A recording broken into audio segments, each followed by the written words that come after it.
Good, just trying to stay dry, Right? Another episode of Stick a Fork in It. Of course, we're in Tampa Bay, Florida at Feeding Tampa Bay. And although it is hurricane season, it is also some crazy storm season that we're experiencing now. And as an organization, we have to protect those that in our care, but we also have to protect our team. So we want you also to pay attention to a lot of closures, things moving around. We just want to make sure everybody's safe. And that's just during regular storm time. So today we're doing it in case you missed it. We have Jim Carpenter on our team, who is our weatherman of sorts, keeping us all know what's going on. He sits on all the EOCs to make sure from a county standpoint, in the counties that we serve, that we know what's going on. Ev, and he does a lot more, which is why we're just going to kind of replay his wisdom. Yeah, he's the guy that he keeps our warehouse fully operational. He's helping with the construction. He's the point man on the construction of our new location. He wears a lot of hats, and they stack pretty high.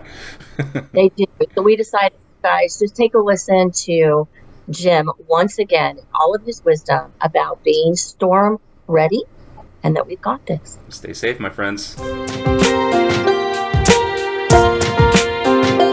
It's time for another episode of Stick a Fork in It, and I've missed this, right? Yeah, We've been away for a minute. Been busy.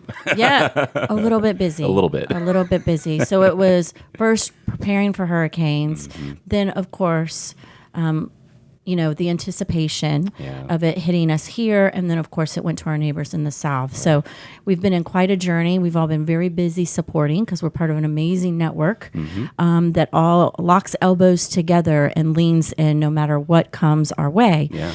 So we missed our last scheduled fresh episode, but we're back this week, and I really thought that it would be really interesting to remind people about Feeding Tampa Bay, how we provide community stability in blue skies and gray. And I got that quote from a coworker and friend of ours, Jim Carpenter. Yeah. Welcome back to the show, my friend. Hey, thank you very much. It's been a spell. It has. So your role has changed, I think, significantly. You have you're juggling a lot of things now compared to before, or no?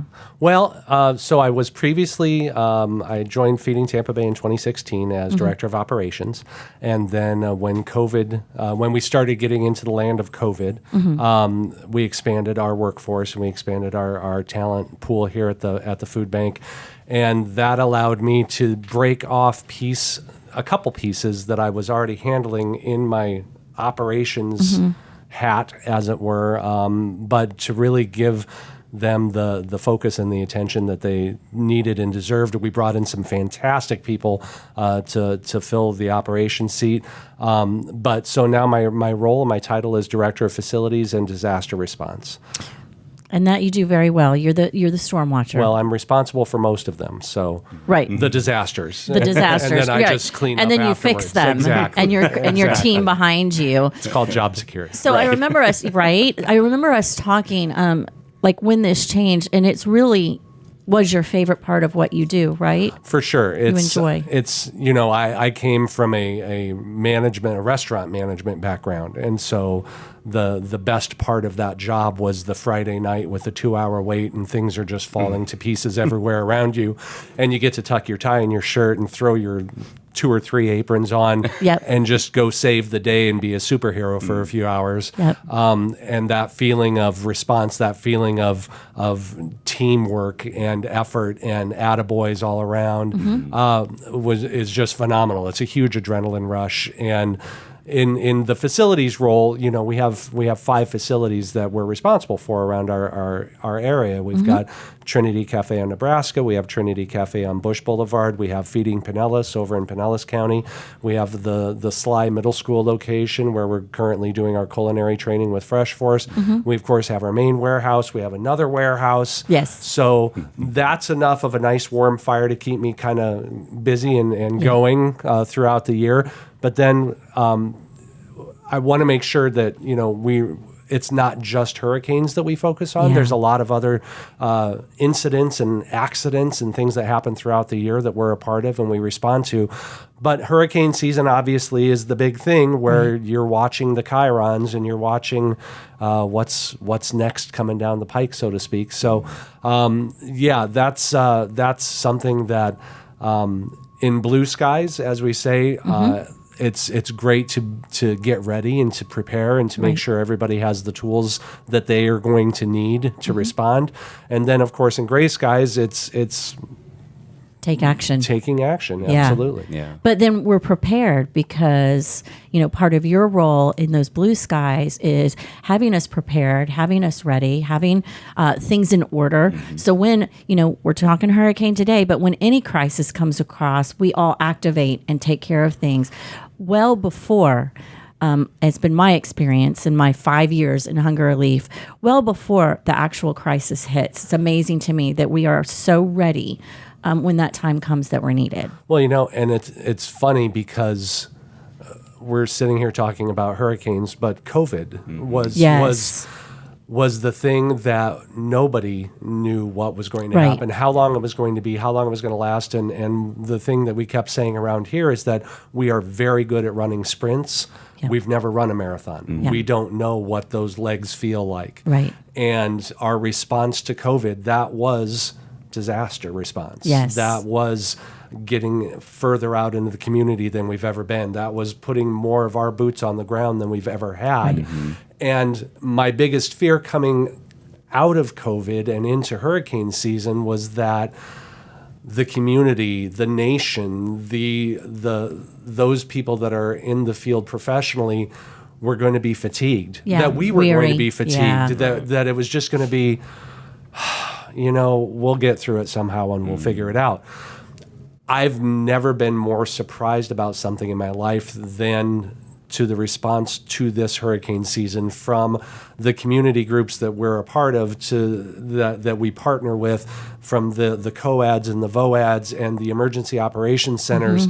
There was the exact opposite of this fatigue or this lethargy. It was, we look what we did, and boy, let's just keep plowing on. We can do it again. Kind of like you said, the rush that you get. When you talk about, emergency response, the EOC, you talk about Feeding Tampa Bay, any of those partners that leaned in, it's kind of like, I feel we all get that being needed rush, right? Yeah. It's like, okay, it's time. Like, now we need to do what we need to do. Sure. And that was proof of it, right? Because we came right out of that, settled a little bit, inflation kind of bit us, but then a hurricane and everybody's kind of leaning in. Yeah. So tell us about, we're just post Hurricane Ian for how many days? A week? Yeah, it's been about a week. It's a week. It'll be a week or 2 weeks. There are still obviously counties that are still in declared emergency and disaster response. There are our south counties, and our food bank, our sister food banks to our south that are still responding on a daily basis. Still have workers that are displaced, and there's a lot going on that it's obvious. But for us, that last minute jog to the south was another wake up call, really, for us, that getting prepared, being ready. And as a food bank, and especially part of a food bank network such as Feeding America or Feeding Florida, it's great to know that we are part of that network to jump in when one of our sister food banks, or in this case, two of our sister food banks, are really, really struggling. Yes. That's not to say our counties didn't feel effects and didn't suffer and are not still recovering, but the decimation and the horrific pictures and videos that you see coming out of Fort Myers and that area is just our ability to go, yep, you know what? We're holding our own. What do you need? How can we help? Right, and we even have, like today, we have a teammate down there that's gone in to help with volunteering, BJ Santiago, and then they're leaning into us for our expertise because they're really crippled at this time, and it's so we're really still in it, right? But it's kind of an honor and a privilege to do that. Yeah. Absolutely, and it speaks to not just the network of the food banks, but the reliance of the state on our partnership and commitment to the state's efforts and to FEMA's efforts in these times of crisis. And a few years ago, it was actually after Irma, where the state had all of the reserve food and all of the reserve water, the MREs, meals ready to eat. They were housing them in one or two locations across the state. Well, when Irma came through and it took its historic jog, Right. it hit literally the area surrounding where they were storing most of their emergency immediate food relief. And so Feeding Florida, the network of 13 food banks in the state of Florida, went to the state and said, we already have the networks in place. Right. We already have the agencies. We have the knowledge of the communities, who is where, who needs what. We need to be part of this literal first response in getting the food out in the 1 to 5 days after the event. What can we do? How can we help? So the state took an unprecedented move that's never been done before, and they put their trust in us, and they said, you have warehouses, you have personnel, you have inventory systems. Right. Would you let us store some of our emergency meals, emergency water with you throughout your network across the state? And then in the event that a state of emergency is declared, we could release missions. They're called missions whenever a call comes in that an area or a neighborhood or a first responder group needs help and support. They come in as missions. We would release those missions to you, and you can be those Right. first responders getting that food immediately out. And so we started that after Irma, and it's worked really, really well. And the same held true for Ian, because Harry Chapin Food Bank and All Faiths Food Banks to the south of us were so heavily hit, they weren't able to get trucks on the road. FEMA wasn't able to get the National Guard down there until they were sure that the roads were safe. And as you recall, after the initial storm went through, there was a few days where, okay, let's assess the damage and stuff, but then come the floods. Right. And so then the roads are now, and you were even talking about taking a group down there to help and assist. Yep. And you reached out to me and you said, what does it look like? And on Tuesday, I said, looks like everything's fine. Yeah. I-75 is good, everything is good. And on Wednesday, okay, now there's floods. Oh, and man. It's not so good anymore. the road's under 2 feet of water for a few days, so we have to wait. Right. But we had the MREs, we had the water, Yeah. and so we not only shipped it down to them and out to our neighbors in need, but we also got in another 25 truckloads. Since the day before the storm, we received in 8 truckloads of water. The Saturday and Sunday after the storm, we received in another 10 truckloads of MREs, another 5 truckloads of water. Since then, we've received in another 4 truckloads of water. Wow. But to be part of that network and to be part of that spider web of That's what it looks like. food, Yeah. it's As we're pretty moving. amazing. Yep. And to have the ability to call our sister food bank and say, what do you need? How can we help? Well, we don't have any of this or any of X or Y, so we will send a tractor trailer, we will send drivers, we will send the food and support that they need. Right. And then the really cool thing for this, we're talking about the state of Florida, but Houston Food Bank drove in when they thought it was coming to us, right? They started heading this way. It moved further south. They stayed here and helped us with our 4 counties that were hit pretty bad. And then they've now moved on to moving food from here at Feeding Tampa Bay down to All Faiths and Harry Chapin, right? Absolutely. And in fact, we're going to see them, a few of them again today, as they come back up from Harry Chapin to pick up loads of food here to transport back down to Harry Chapin. Yeah, so something really interesting, you guys, if you want to go to Feeding Tampa Bay's social media pages, we're going to be putting some posts out so you can meet these great guys that came in from Houston. They're amazing. And, it's a calling what we do. And one of them just mentioned how he'll be here as long as he's needed, and that's pretty big. But what that leans into is for what we do in our work in hunger relief is no matter what, like blue skies and gray, it's about community stability. So, Jim, really quick, just so people, my purpose for talking about that is building confidence in our community, knowing that we're there anytime, knowing how we prepare. So can you briefly just share how you prepare when you see something coming. You know, we're on this Zoom network where we can chat with each other, but you're giving us updates way before it's even a threat. So just kind of explain your thought processes through that and how we know to prepare and get ready. Oh, sure. Ian was interesting because it's been a weird season, right? Mm-hmm. It's been, at the beginning of the season, I believe they said there were going to be 27 named storms and there were going to be 15 major storms. Yeah.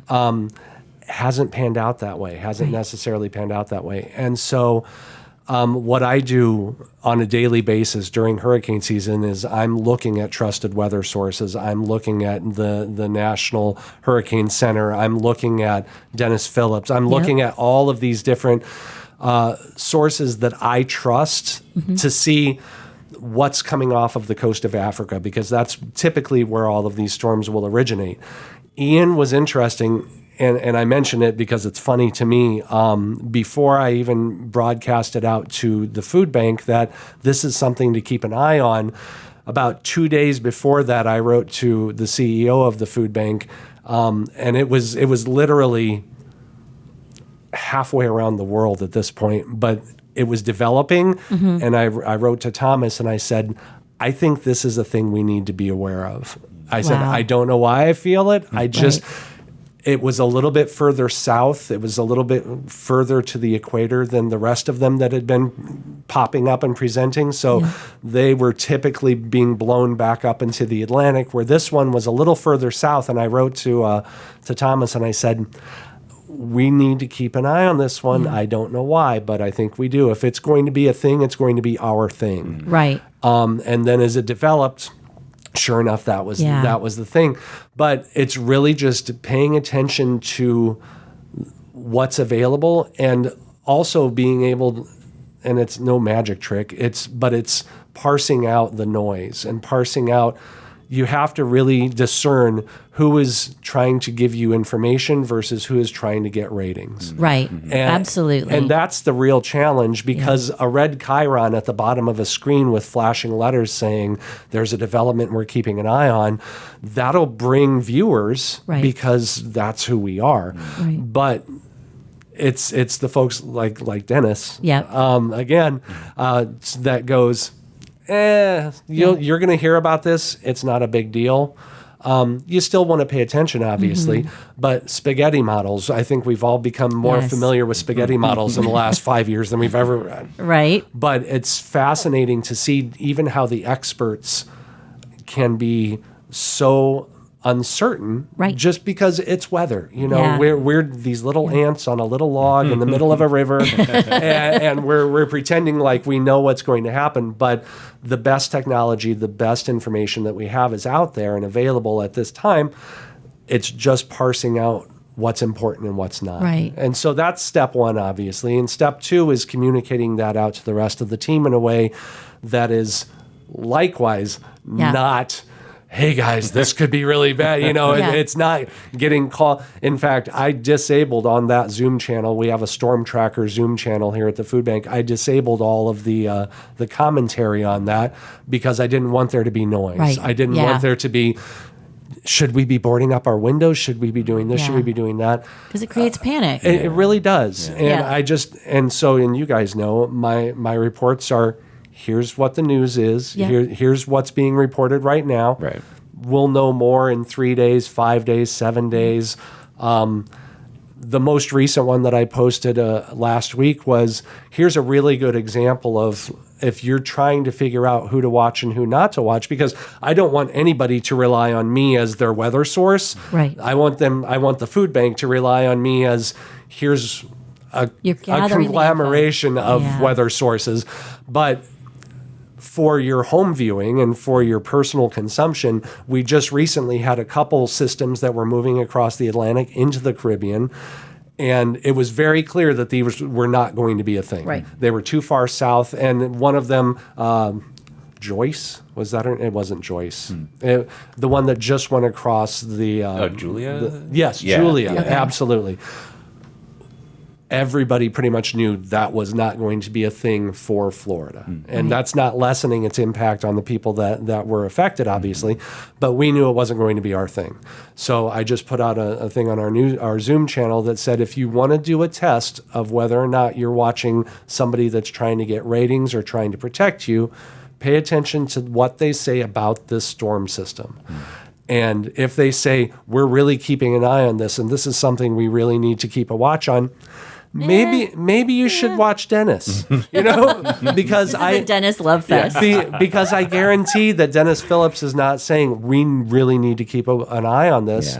Yeah. Dennis Phillips was saying this is something that's going to turn into a storm, but it's not going to be our storm. Right. We care for our neighbors, but it's not us. Right. Exactly. Right.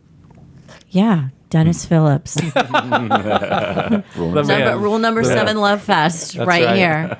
Jim, one last thing is preparing. So I was talking with another news source, and they were explaining that, we pay attention typically on that inner cone, like that red zone area, and usually, but really, I got some really good advice from him. Is like, you need to pay attention and be prepared in that complete cone. Pay attention to the whole thing. So is that something that you've... Oh my gosh. So that's probably the one area that I did hype a little bit on the Zoom is we have a propensity to do that, right? We see the cone, we see the line in the middle of the cone, we go, oh, it's 10 miles away from me. I'm fine. But if you look at the size of a storm and you look at the state of Florida in comparison to the size of the storm, Ian was 4 times the width of Florida. You're going to get affected. You need to prepare. And whether or not you're in the cone, out of the cone, that you need to prepare. You need to be ready. And that speaks to another thing that we do kind of all year long. There are community organizations where anybody can get actively involved, and there's groups, county groups, local groups, regional groups. There's organizations that are called VOADs, which is Volunteer Organizations Active in Disasters. There's also COADs, which are community organizations active in disasters, where it's groups of folks just like us, just like Salvation Army, the Red Cross, that not just during hurricane season, but all year long, we are meeting, we are discussing, we're talking about trainings that are available. We're talking about doing dry runs or tabletop drills to where you can, here's not a perfect example, but the Piney Point levee that broke. That was completely out of the blue in the middle of beautiful blue skies, and COVID was still happening, but it was kind of lessening a little bit. But all of a sudden, out of nowhere, this levee breaks. We contacted the folks down there and said, "What do you need? How can we help?" And they were like, "What are you talking about?" And we said, "We heard that there's a problem with the levee, and we have. Does anybody need help? Is anybody going to be displaced? Is there anything that you need?" The next day, we were sending food and water down, not to the folks that were displaced because that hadn't even happened yet, but to the first responders who were there working those 24 hours to try to get the levee to maintain integrity. And the EOC down in the county said, "You guys are calling us before the state's calling us." Wow. Right? Because we're ready. We're like, well, we don't have anything else to do. No, that's not enough. But just 95 million meals. Exactly. We got nothing. Exactly. But I think that's what suits us so well to lean into the storm like that, is that for us and for the people that we serve and our neighbors in need, the storm isn't this named monster that comes 3 or 4 months out of the year. The storm is in their life every day. And our response to that storm is every day. And so when you talk about sharpening the spear and getting ready and being prepared, the things that we do, COVID taught us, hey, why don't you, we already did mobile pantries all through our 10 counties, but in areas that could probably really use the extra assistance, send semis, send 2 semis. Go to Tropicana Field, go to Hillsborough Community College and set up there. And we, initially we were like, oh, this will be a 3 or 4 week thing. And we're still doing it. I remember that conversation. Right? And we are still doing them. And people, and for instance, when Ev and I were out there a lot, and our comms team, we had been in those locations before, although we were able to cut back from COVID, but people know them, down in Manatee where our megas are, here in Hillsborough County, Pinellas County. So it's now something out of COVID created something that we can rapidly respond so quick that someone doesn't do without food or water. So I think that's really it really is an honor to be a part of a team that does that and that has that prepared. And Jim, I want to thank you for explaining that our community can count on us, that there are people forever watching to make sure that we're stable, that we have what we need, because you can't fight other battles if you don't have good food and water. Right, exactly. So we just make sure that gets out there. And after this, we're going to have, stay tuned, and we're going to share with you Dennis Phillips and his rule number 7. Thank you guys so much. I hope you're safe and well. Please pay attention. We are still taking care of those in the South and our 4 counties that are hurting. So if you'd like to help us, go to feedingtampabay.org. Anything else we got, friend? I think that covers it. Yeah. All right, folks, that's a wrap, and we'll talk to you next time. Yeah. This whole rule number 7 thing, I mean, that's probably where we should start. It's kind of crazy. Back in 2012, you guys probably remember Hurricane Isaac was coming. The RNC was here. The Republican National Convention was here. And we had a hurricane that was coming close, and everybody was freaking out. And the entire time, I was real confident that the majority of that storm was going to stay offshore.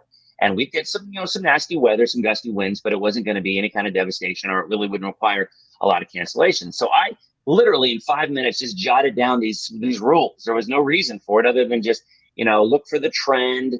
Don't look for each model run of back and forth. You're going to go crazy if you do. And my last rule was don't freak out unless I'm freaking out. We're fine. And that just happened to be rule number 7, the 7th one that I posted. And as silly as it is, it kind of got legs. And it just was the kind of thing, rule number 7, don't freak out. And then it kind of turned into a thing where the way I look at hurricane preparedness is, how in the world are you going to make a decision that's going to help your family and protect your family if you are freaking out? You need to take a breath. You need to kind of get used to, what is going on, and go to your trusted source of information, wherever that is, and kind of go from there. You can learn more about Feeding Tampa Bay and how to join the movement at feedingtampabay.org. You can also follow us on Facebook, Instagram, Twitter, LinkedIn, YouTube, and TikTok at Feeding Tampa Bay.